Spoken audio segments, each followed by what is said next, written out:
Alright, checklist time. 4-color screen press. Right here. Alright, what's next? Flash dryer.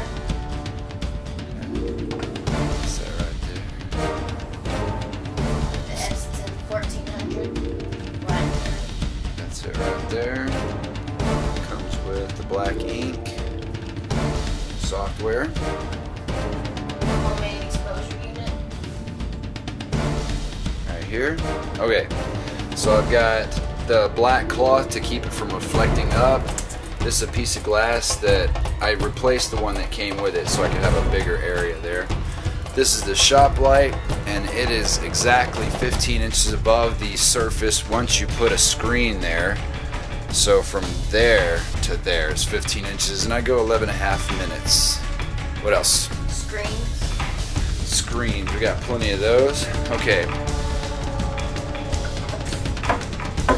Right here, this is where you find the number of the screen, and what that means is the mesh. How thick is it? So basically I've got a bunch of 110s over here, and I think I'm using all my 305s right here, but this is what a 305 looks like. Usually they're yellow, but you can tell that it's a smaller mesh. And then we have a 38. This is what I use for my shimmers. That's pretty scratchy. And then, let's see here. Yeah, right here, this aluminum screen is almost as big as the screen that would go on your window, and it's 25. Okay, what's next? We got squeegees. Squeegees. There's one.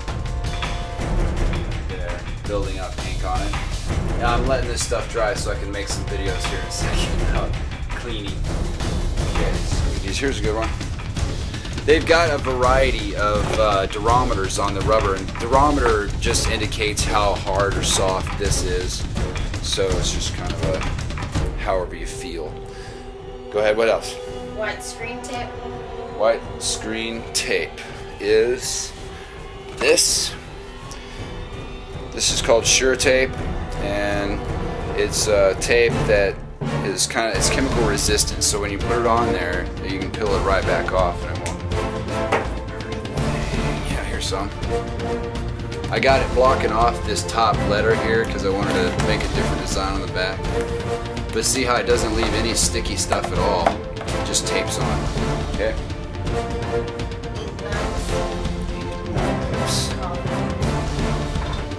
Okay, here we go.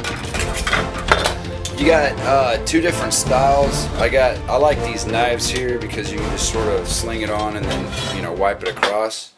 And there's a couple of, where's the other ones here? Yeah. These are real good if, like, for white. I use these for white because white is, you know, I don't know, you can get a whole bunch more on there at the same time.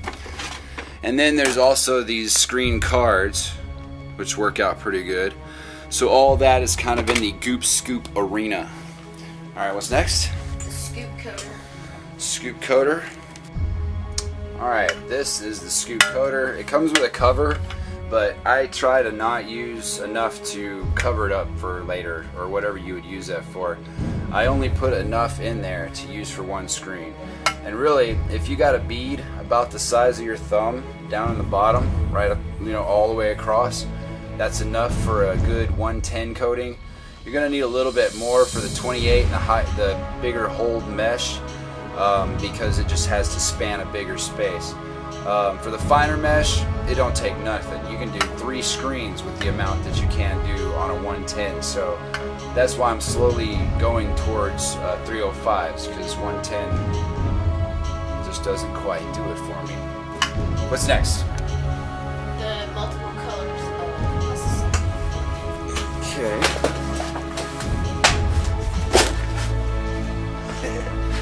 I'm using the worst film technique possible just because I'm trying to, yeah. Okay, so we've got a bunch of different kinds of inks. Phosphorescent, I love glow in the dark. This is the shimmer. or the glitter. This is a glitter ink. Blue glitter. Kind of looks like a bass boat from silkscreensupply.com. Let's see here, a whole bunch of black. Anyway, you can see that, you know, you just metallic silver. This is a good one for like a chrome effect if you don't mix it up too much. Anyway, always have a variety of inks on you. That way you can do a variety more t-shirts. What else? Now we're to the chemicals. Alright, let's see about the chemicals. So, what's first? Okay. Emulsion looks like this.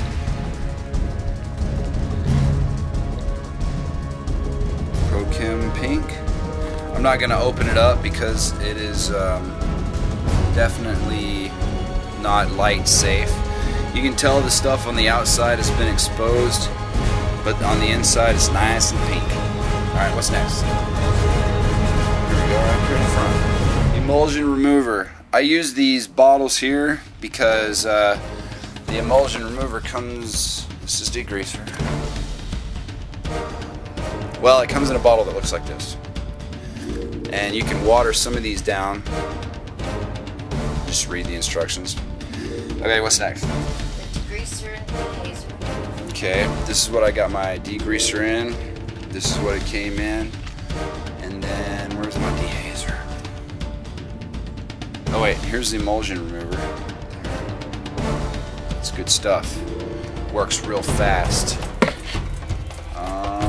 And this is my ink washout. There, that's next on the list, right? Okay, what else we got? The plastic wipers. The red coat. Red coat. This is important. Kind of tastes like sugar. No, I'm just kidding.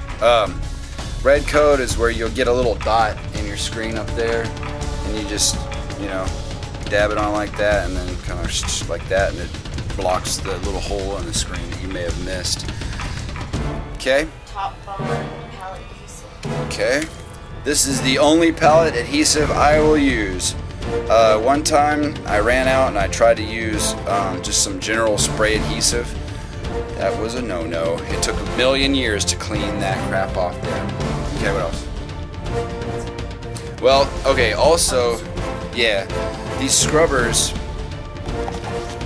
this is the fun part. You gotta label all your scrubbers, because even though you may wash these chemicals out, there's still going to be some in there.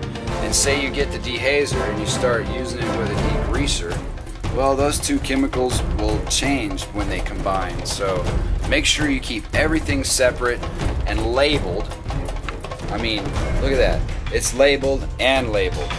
So double label everything so that you know exactly where it is, and make sure that you keep your system the same so you never get confused.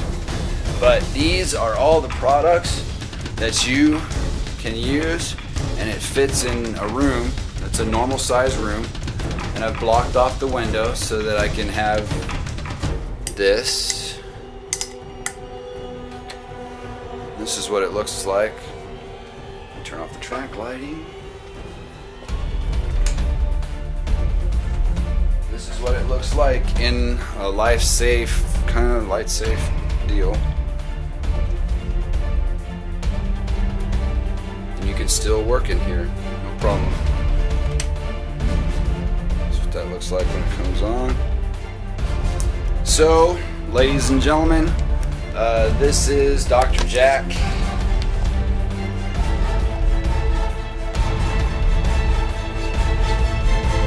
Anyway, this is Dr. Jack with Mobile T-Shirt Adventures presented by Applebum Screenworks, and we're going to continue on showing this video. But this looks weird with the whole bug light in there. But this is my setup, and we'll be showing you more later. Alright, bye.